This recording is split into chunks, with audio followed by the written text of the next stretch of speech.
नमस्कार। सुनो कहानी यूट्यूब चैनल में आज सुनिए कहानी विमाता। स्त्री की मृत्यु के 3 मास बाद पुनर्विवाह करना मृतात्मा के साथ ऐसा अन्याय और उसकी आत्मा पर ऐसा आघात है जो कदापि क्षम्य नहीं हो सकता। मैं यह कहूँगा कि उस स्वर्गवासिनी की मुझसे अंतिम प्रेरणा थी और न मेरा शायद यह कथन ही मान्य समझा जाए कि हमारे छोटे बालक के लिए माँ की उपस्थिति परमावश्यक थी। परंतु इस विषय में मेरी आत्मा निर्मल है और मैं आशा करता हूँ कि स्वर्गलोक में मेरे इस कार्य की निर्दय आलोचना न की जाएगी।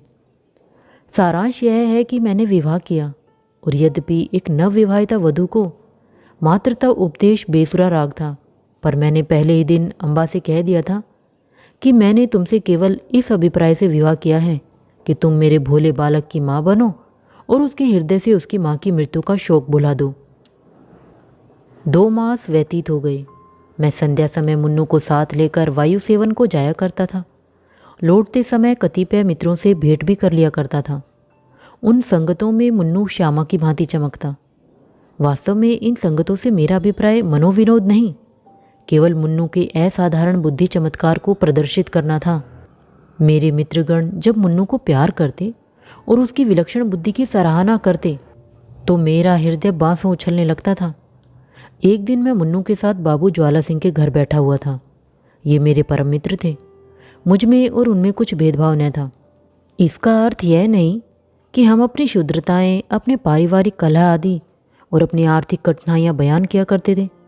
नहीं, हम इन मुलाकातों में भी अपनी प्रतिष्ठा की रक्षा करते थे और अपनी दुर्व्यवस्था का जिक्र कभी हमारी जबान पर न आता था। अपनी कालिमाओं को सदैव छिपाते थे। एकता में भी भेद था और घनिष्ठता में भी अंतर। अचानक बाबू ज्वाला सिंह ने मुन्नू से पूछा, क्यों, तुम्हारी अम्मा तुम्हें खूब प्यार करती है न? मैंने मुस्कुराकर मुन्नू की ओर देखा। उसके उत्तर के विषय में मुझे कोई संदेह न था। मैं भली भांति जानता था कि अम्मा उसे बहुत प्यार करती है, परंतु मेरे आश्चर्य का ठिकाना न रहा जब मुन्नू ने इस प्रश्न का उत्तर मुख से न देकर नेत्रों से दिया। उसके नेत्रों से आंसू की बूंदें टपकने लगी। मैं लज्जा से गड़ गया। इस अश्रु जल ने अम्बा के उस सुंदर चित्र को नष्ट भ्रष्ट कर दिया जो गत 2 मास से मैंने अपने हृदय में अंकित कर रखा था। ज्वाला सिंह ने कुछ संशय की दृष्टि से देखा और पुनः मुन्नू से पूछा, क्यों रोते हो बेटा? मुन्नू बोला, रोता नहीं हूँ, आंखों में धुआं लग गया था। ज्वाला सिंह का विमाता की ममता पर संदेह करना स्वाभाविक बात थी, परंतु वास्तव में मुझे भी संदेह हो गया। अम्बा सहृदयता और स्नेह की देवी नहीं है जिसकी सराहना करते मेरी जीवा ने थकती थी। वहाँ से उठा तो हृदय भरा हुआ था और लज्जा से माथा न उठता था। मैं घर की ओर चला तो मन में विचार करने लगा कि किस प्रकार अपने क्रोध को प्रकट करूं। क्यों न मुंह ढांक कर सो रहूं। अम्बा जब पूछे तो कठोरता से कह दूं कि सिर में पीड़ा है, मुझे तंग मत करो। भोजन के लिए उठाए तो झड़क कर उत्तर दूं। अम्बा अवश्य समझ जाएगी कि कोई बात मेरी इच्छा के प्रतिकूल हुई है, मेरे पांव पकड़ने लगेगी। उस समय अपनी व्यंग्यपूर्ण बातों से उसका हृदय भेद डालूंगा, ऐसा रुलाऊंगा कि वह भी याद करे। पुनः विचार आया कि उसका हंसमुख चेहरा देखकर मैं अपने हृदय को वश में रख सकूंगा या नहीं। उसकी एक प्रेमपूर्ण दृष्टि, एक मीठी बात, एक रसीली चुटकी मेरी शिलातुल्य रुष्टता के टुकड़े टुकड़े कर सकती है। परंतु हृदय की इस निर्बलता पर मेरा मन झुंझला उठा। यह मेरी क्या दशा है? क्यों इतनी जल्दी मेरे चित्त की काया पलट गई? मुझे पूर्ण विश्वास था कि मैं इन मृदुल वाक्यों की आंधी और ललित कटाक्षों के बहाव में भी अचल रह सकता हूँ, और कहाँ अब यह दशा हो रही है कि मुझमें साधारण झोंके को भी सहन करने की सामर्थ्य नहीं। इन विचारों से हृदय में कुछ दृढ़ता आई। तिस पर भी क्रोध की लगाम पग पग ढीली होती जा रही थी। अंत में मैंने हृदय को बहुत दबाया और बनावटी क्रोध का भाव धारण किया। ठान लिया कि चलते ही चलते एकदम से बरस पड़ूंगा। ऐसा न हो कि विलंब रूपी वायु इस क्रोध रूपी मेघ को उड़ा ले जाए। परंतु ज्यों ही घर पहुंचा, अम्बा ने दौड़कर मुन्नू को मेरी गोदी से ले लिया और प्यार से सने हुए कोमल स्वर से बोली, आज तुम इतनी देर तक कहाँ घूमते रहे? चलो देखो, मैंने तुम्हारे लिए कैसी अच्छी अच्छी फलोड़ियाँ बनाई हैं। मेरा कृत्रिम क्रोध एक क्षण में उड़ गया। मैंने विचार किया, इस देवी पर क्रोध करना भारी अत्याचार है। मुन्नू अबोध बालक है, संभव है कि वह अपनी माँ का स्मरण कर रो पड़ा हो। अम्बा उसके लिए दोषी नहीं ठहराई जा सकती। हमारे मनोभाव पूर्व विचारों के अधीन नहीं होते। हम उनको प्रकट करने के निमित्त कैसे कैसे शब्द गढ़ते हैं, परंतु समय पर शब्द हमें धोखा दे जाते हैं और वे ही भावनाएं स्वाभाविक रूप से प्रकट होती हैं। मैंने अम्बा को न तो कोई व्यंग्यपूर्ण बातें ही कही और न क्रोधित हो मुंह ढांक कर सोचा ही, बल्कि अत्यंत कोमल स्वर में बोला। मुन्नू ने आज मुझे अत्यंत लज्जित किया। खजांची साहब ने पूछा कि तुम्हारी नई अम्मा तुम्हें प्यार करती है या नहीं, तो ये रोने लगा। मैं लज्जा से गड़ गया। मुझे तो स्वप्न में भी यह विचार नहीं हो सकता कि तुमने उसे कुछ कहा होगा, परंतु अनाथ बच्चों का हृदय उस चित्र की भांति होता है जिस पर एक बहुत ही साधारण पर्दा पड़ा हुआ होता है। पवन का साधारण झोंका भी उसे हटा देता है। ये बातें कितनी कोमल थी, तिस पर भी अम्बा का विकसित मुखमंडल कुछ मुरझा गया।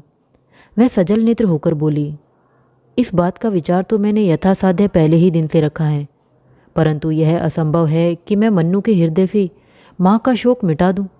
मैं चाहे अपना सर्वस्व अर्पण कर दूं, परंतु मेरे नाम पर जो सौतेलेपन की कालिमा लगी हुई है वह मिट नहीं सकती। मुझे भय था कि इस वार्तालाप का परिणाम कहीं विपरीत न हो, परंतु दूसरे ही दिन मुझे अम्बा के व्यवहार में बहुत अंतर दिखाई देने लगा।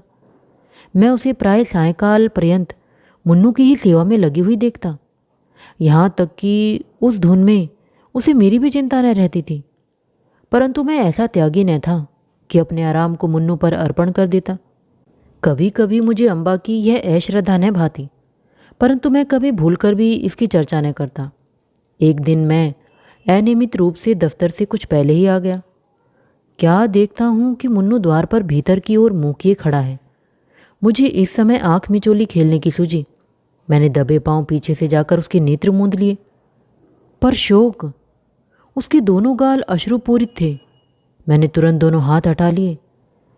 ऐसा प्रतीत हुआ मानो सर्प ने डस लिया है। हृदय पर एक चोट लगी है। मुन्नू को गोद में लेकर बोला, मुन्नू क्यों रोते हो? यह कहते कहते मेरे नेत्र भी सजल हो आए। मुन्नू आंसू पीकर बोला, जी नहीं, रोता नहीं हूँ। मैंने उसे हृदय से लगा लिया और कहा, अम्मा ने कुछ कहा तो नहीं? मुन्नू ने सिसकते हुए कहा, जी नहीं, मुझे वह बहुत प्यार करती हैं। मुझे विश्वास नहीं हुआ। पूछा, वह प्यार करती तो तुम रोते क्यों? उस दिन खजांची के घर भी तुम रोए थे। तुम मुझसे छिपाते हो। कदाचित तुम्हारी अम्मा अवश्य तुमसे कुछ क्रुद्ध हुई हैं। मुन्नू ने मेरी ओर कातर दृष्टि से देखकर कहा, जी नहीं, वे मुझे बहुत प्यार करती हैं और इसी कारण मुझे बार बार रोना आता है। मेरी अम्मा मुझे अत्यंत प्यार करती थी, वह मुझे छोड़कर चली गई। नई अम्मा उससे भी अधिक प्यार करती हैं, इसलिए मुझे भय लगता है कि उसकी तरह यह भी मुझे छोड़कर न चली जाए। यह कहकर मुन्नू फूट फूट कर रोने लगा। मैं भी रो पड़ा। अम्बा के इस स्नेहमय व्यवहार ने मुन्नू के सुकोमल हृदय पर कैसा आघात किया था। थोड़ी देर तक मैं स्तंभित रह गया। किसी कवि की यह वाणी स्मरण आ गई कि पवित्र आत्माएं इस संसार में चिरकाल तक नहीं ठहरती। कहीं भावी ही इस बालक के जीवा से तो यह शब्द नहीं कहला रही है। ईश्वर न करे कि वह अशुभ दिन देखने पड़े। परंतु मैंने तर्क द्वारा इस शंका को दिल से निकाल दिया। समझा कि माता की मृत्यु ने प्रेम और वियोग में एक मानसिक संबंध उत्पन्न कर दिया है और कोई बात नहीं है। मुन्नू को गोद में लिए हुए अम्बा के पास गया और मुस्कुराकर बोला, इनसे पूछो क्यों रो रहे हैं। अम्बा चौंक पड़ी। उसके मुख की कांति मलिन हो गई। बोली, तुम ही पूछो। मैंने कहा, यह इसलिए रोते हैं कि तुम इन्हें अत्यंत प्यार करती हो और इसको भय है कि तुम इसकी माता की भांति इन्हें छोड़कर न चली जाओ। जिस प्रकार गर्द साफ हो जाने से दर्पण चमक उठता है, उसी भांति अम्बा का मुखमंडल प्रकाशित हो गया। उसने मुन्नू को मेरी गोद से छीन लिया और कदाचित यह प्रथम अवसर था कि उसने ममतापूर्ण स्नेह से मुन्नू के पांव का चुंबन किया। शोक, महाशोक। मैं क्या जानता था कि मुन्नू की अशुभ कल्पना इतनी शीघ्र पूर्ण हो जाएगी। कदाचित उसकी बाल दृष्टि ने होनहार को देख लिया था। कदाचित उसके बाल श्रवण मृत्यु दूतों के विकराल शब्दों से परिचित थे। 6 मास भी व्यतीत न होने पाए थे कि अम्बा बीमार पड़ी और इन्फ्लुएंजा ने देखते देखते उसे हमारे हाथों से छीन लिया। पुनः वह उपवन मरुतुल्य हो गया। पुनः वह बसा हुआ घर उजड़ गया। अम्बा ने अपने को मुन्नू पर अर्पण कर दिया था। हाँ, उसने पुत्र स्नेह का आदर्श रूप दिखा दिया। शीतकाल था और वह घड़ी रात्रि शेष रहते ही मुन्नू के लिए प्रातःकाल का भोजन बनाने उठती थी। उसके इस स्नेह बाहुल्य ने मुन्नू पर स्वाभाविक प्रभाव डाल दिया था। वह हठीला और नटखट हो गया था। जब तक अम्बा भोजन कराने न बैठी मुंह में कोर न डालता था।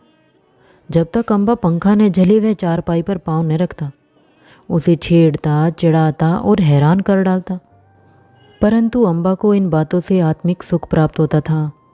इन्फ्लुएंजा से करा रही थी। करवट लेने तक की शक्ति न थी। शरीर तवा हो रहा था। परंतु मुन्नू के प्रातःकाल के भोजन की चिंता लगी रहती थी। हाय, वह निस्वार्थ मात्र स्नेह अब सोपन हो गया। उस सोपन के स्मरण से अब भी हृदय गदगद हो जाता है। अम्बा के साथ मुन्नू का चुलबुलापन तथा बाल क्रीड़ा विदा हो गई। अब वह शोक और नैराश्य की जीवित मूर्ति है। वह अब भी नहीं रोता। ऐसा पदार्थ खोकर अब उसे कोई खटका, कोई भय नहीं रह गया।